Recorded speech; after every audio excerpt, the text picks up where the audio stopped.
ప్రజలకు సేవ చేయాల్సిన ఒక ప్రజాప్రతినిధి ఇప్పుడు భూ కబ్జాలో ఇమిడిపోతున్నారా?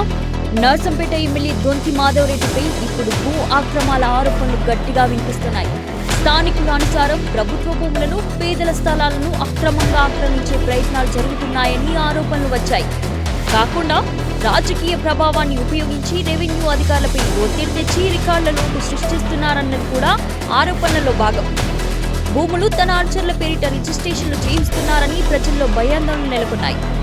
ఇది కేవలం స్థానిక సమస్య కాదు, ఇది ప్రజాస్వామ్య నైతికతకు ఎదురుదెబ్బ.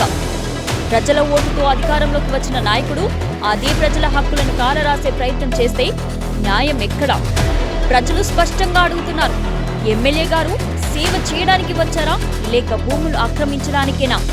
ఈ ఆరోపణలపై ప్రభుత్వ వ్యవస్థ స్పందించాలంటూ బాధితులు శబ్దం పెడుతున్నారు. సమగ్ర దర్యాప్తు జరగాలని, బాధ్యులకు శిక్ష విధించాలన్నది ప్రజల డిమాండ్. నా పేరు దేవర రమేష్. మాది ముంగట ఇల్లు, మాది అక్కడి నుంచి ఇక్కడ దాకా మాదే ప్లాట్ ఇదంతా. అయితే ఏమైందంటే ఆయన కంటే ముందు మేము కొనుక్కుంటాం ప్లాట్ ఇదంతా. ఆయన సర్వే నెంబర్ వచ్చేసి 757 సర్వే నెంబర్ అయినది. మాది 769 సర్వే నెంబర్ మాది. అయితే ఈ 757 సర్వే నెంబర్ అయినా ఈయనకి ఎవరైతే అమ్ముతారో ఆయన మేము ఇల్లు కట్టేటప్పుడు 2000లో మా మీద కేసు వేస్తాడు. కేసు వేస్తే మమ్మల్ని కన్స్ట్రక్షన్ ఆపి కోర్టు నుంచి ఒక కమిషన్ నియమిస్తారు. కోర్టు ఒక కమిషన్ నియమించి మండల సర్వేని పెట్టి గవర్నమెంట్ ఒక అందరు వచ్చి కొలుస్తారు. కొలిస్తే మా అద్దెల కాడికి మాకు వస్తుంది 769 సర్వే నెంబర్ మాకు వచ్చేస్తుంది. అవి చూసి ఆయనే పంచనామా అయిపోయినాక వెళ్ళిపోతాడు. వెళ్ళిపోయినాక ఒక 2-3 ఇయర్స్ తర్వాత ఆయన ఏం చేస్తాడంటే దొంతి మాధవరెడ్డికి అమ్ముతాడు ఆ ప్లాటు. ఏది నాలా 757 సర్వే నెంబర్ నాలా కాలువను ఆయనకు అమ్ముతాడు. ఎందుకంటే ఆయన కొనుక్కున్నాక ఒక 2 సంవత్సరాలకు 3 సంవత్సరాలకు మా దగ్గరికి వస్తాడు. 2 ఇయర్స్కి వచ్చినాక మా ముంగట జాగు ఉంటుంది. ఆ ల్యాండ్ మాదని చెప్పేసి ఒక 10 మందిని తీసుకొని వాళ్ళ తమ్ముడు తిరుపతి రెడ్డి వస్తాడు. దొంతి తిరుపతి రెడ్డి ఒక 10 మందిని తీసుకొని వచ్చి అదంతా పలగొట్టి అదంతా చేస్తా అంటే అప్పుడు నేను ఇట్లనే మీ లెక్క విలేకరులకు ఫోన్ చేస్తాను. ఫోన్ చేసినప్పుడు ఆయన వెళ్ళిపోతాడు. ఆయన వెళ్ళిపోయినాక మన ఎవరో అప్పుడు ఎంబడి రవీందర్ డిప్యూటీ మేయర్ ఉండే, ఎంబడి రవీందర్ కాంగ్రెస్ పార్టీ, ఆయన వస్తాడు. ఆయన వచ్చి చూసేవారు, నన్ను చూసి ఆయనకు ఫోన్ చేస్తాడు. దొంతి మాధవరెడ్డికి ఫోన్ చేసి ఇట్లా ఇక్కడ ఉన్నాడు ఆయన రమేష్ అని, మన వ్యక్తే, మనకు తెలిసిన వ్యక్తే, మన ఇంటికాడనే ఉంటాడు, ఏదైనా ఉంటే మాట్లాడదాం అన్నాడు. అదే మాట్లాడితే సరే అని చెప్పి అక్కడ ఆగుతుంది. ఆయనక నా దగ్గర ఉన్న పేపర్స్ పట్టుకొని ఎంబడి రవీందర్ దగ్గరికి పోయినాం. పోతే ఆయన నేను కూడా కలిసిపోయి వాళ్ళ ఇంటికి పోయినాం. వాళ్ళ ఇంటికి పోతే నాకు పర్మిషన్ ఇవ్వలేదు లోపలికి రావడానికి, నాతో మాట్లాడడానికి అది చేయలే.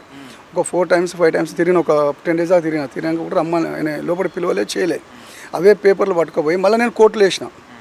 నా దగ్గర ఏవైతే పేపర్లు ఉంటాయో అప్పుడు అంతకుముందు ఆయన దగ్గర డిగ్రీ వచ్చిన పేపర్లు ఉంటాయి, ఈయన ఎవరి దగ్గర అయితే కొంటాడో దాని డిగ్రీ పేపర్స్ నా దగ్గర ఉంటాయి. అవి తీసుకుపోయి కోర్టులో నా పేపర్స్ అన్నీ తీసుకుపోయి ఆయన లేస్తా.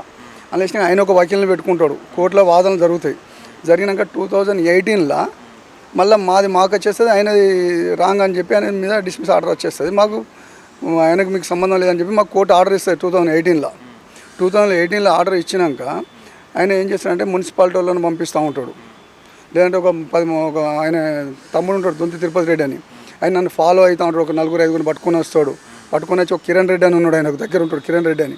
ఆయన వచ్చేసి సార్ రమ్మంటారా, సార్ చాలా మంచివాడు, ఏదైనా చూసుకుంటాడు సారు, నీకు సార్ చెప్తుంటే అర్థమైతే లేదా, నీ సంగతి ఏదో చూస్తాం మేము, చెప్పినప్పుడు వస్తలేవు అని చెప్పి తిరుపతి రెడ్డిను కిరణ్ రెడ్డి ఇద్దరు వచ్చి నా దగ్గరికి వచ్చేసి నానా రభస చేసుకుంటే, నానా హరాస్మెంట్ చేసుకుంటే చేస్తూ ఉంటారు.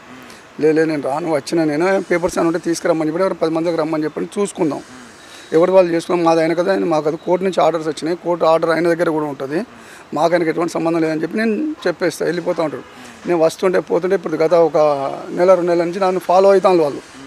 ఆయనతో మాకు ప్రాణాపాయం ఉన్నది. దొంతి మాధవరెడ్డి నర్సంపేట ఎమ్మెల్యే అతనితోటి, అతని అనుచరులతో మాకు ప్రాణాపాయం ఉన్నది. చాలా ఇబ్బంది చేస్తున్నాను. వస్తుంటే ఫాలో అవుడు, నా కారు వెనుక ఫాలో అవుడు, లేదా బైక్ మీద పోతే నా బైక్ వెనుక బైక్ వేసుకొని వచ్చాడు, ఒక 10-20 మంది వేసుకొని వచ్చాడు, ఎక్కడ గల్లీలో కలిసి గల్లీలో ఎదురవుడు, ఇట్లా ఎదురవుతుంది. చాలా ఇబ్బంది అవుతుంది. అయితే అంటే మొన్న ఏమైందంటే మా ఇక్కడ ఈ బోరును చూసిగా ఆ బోర్కి వెళ్ళి కూడా దించుకుంది. ఆ బోర్ వేస్తున్నాం మొన్న 31వ తారీఖు రోజు, మేము 31 రోజు బోర్ వేస్తున్నాం. మా అమ్మని మా భార్య ఉంటుంది ఇక్కడ. వేస్తుంటే ఏమవుతుంది, వాళ్ళ ఒక 10 మంది వస్తారు. తిరుపతి రెడ్డి దొంతి తిరుపతి రెడ్డిను కిరణ్ రెడ్డి ఒక 10 మందిని తీసుకుని ఆటోలో వస్తారు. ఆయన కార్లో వస్తాడు, వీళ్ళు ఆటోలో వస్తారు. వచ్చిన లోపలికి మా అమ్మను మా భార్య ఉంటుంది ఇక్కడ. మా అమ్మతో మా భార్యతో నాన్న భూతమాలు తిట్టుకుంటా, ఎట్లా పడితే అట్లా తిట్టుకుంటా, సార్ బోర్ ఆపి అన్నాడు, సార్ రమ్మంటే మీకు కొడుకు వినపడదా, అర్థమైతే లేదు రమ్మంట అంటే చూసుకోరా, మా ల్యాండ్ లేదు, ఈ ల్యాండ్ అంతా మాదే, ఇదంతా మీకు ఎక్కడిది ల్యాండ్ అది అని చెప్పి మేము ఎరకల్లో సార్. ఎరకల్లో అంటే మమ్మల్ని ఇక నానా బూతులు పెట్టి మా కులం పేరుతో తిట్టుకుంటూ చేస్తాడు. మా అమ్మ ఏం చేస్తాడు 100 ఫోన్ కొడుతుంది పోలీసు వాళ్ళకి. పోలీస్ వాళ్ళు వస్తారు, వచ్చి చూస్తారు. చూసినాక మీరు కలిసి రండి అని చెప్పి మమ్మల్ని వాళ్ళని ఇద్దరిని తీసుకుపోతాం. తీసుకుపోయినాక మేము పిటిషన్ ఇచ్చినాం. ఆయనే పిటిషన్ ఇచ్చిండు, నేను ఇచ్చిన పిటిషన్ ఇచ్చినాక మా పేపర్లు తెమ్మన్నారు తెల్లారి. మేము ఆ తెల్లారి పొద్దున పోయేసరికి వాళ్ళు లేరు. మధ్యాహ్నం పట్టుకుపోయి ఆడ పరిశ్రమలోనే ఎస్ఐ గారు ఉంటారు, ఆయనకు చూపించినాం. వాళ్ళు రాలేదు కదబ్బా, వాళ్ళు వచ్చినాక మీరు కూడా రండి అని చెప్తాడు. అది అంతటితో ఆగింది. ఆగిపోయినాక ఏమైందంటే నిన్న రాత్రి 12 తర్వాత 1 గంట మధ్యలో ఒక 9 మంది వస్తారు. 9 మంది వచ్చేసి ఆ గోడ ఇట్లా దునికేసి ఆ బోర్ బల కొడతారు. బోర్ బల కొట్టి ఆ గోడ అంతా పలగొట్టి మొత్తం నానా ఆగం అంతా తీసేసి ఆగం చేసి మాకు 1 లక్ష రూపాయలు నష్టం జరిగింది ఆయనతో. ఈ బోర్ బలగొట్టుడు, ఆ గోడ బలగొట్టుడు. పోలీస్ వాళ్ళ నుంచి ఏం రెస్పాన్స్ రాలేదా? పోలీస్ వాళ్ళకి ఇచ్చినాం మేము ఆ రోజు కంప్లైంట్ ఇచ్చినాం. ఆయన పేపర్లు తెమ్మన్నాడు, ఆయన తేలేదు. మేము తీసుకెళ్ళి చూపించినాం. మళ్ళీ వాళ్ళు రాగానే మీకు ఇన్ఫార్మ్ చేస్తున్నారు. ఇప్పటిదాకా మాకు చేయలేదు. మళ్ళీ పోలీస్ స్టేషన్కి వెళ్ళారు కదా? పోలీస్ ఇంకా వెళ్ళలేదు. ఇంతకుముందు పోతే సార్ లేరు, ఇప్పుడు పోతున్నాం. పోయి పోలీస్ కంప్లైంట్ ఇస్తాం. కాబట్టి మేము పోలీస్ వాళ్ళకు కూడా చెప్తున్నాము, మాకు ప్రాణహాని ఉంది.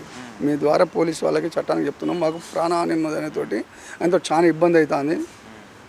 దయచేసి ఆయనతోటి మాకు ప్రాణాన్ని జరగకుండా చూడాలి, మాకు అది కావాలని చెప్పి రక్షణ కావాలని కోరుతున్నాం. పోలీసు వారిని కోరుతున్నాం మీ మీడియా ద్వారా. Thank you.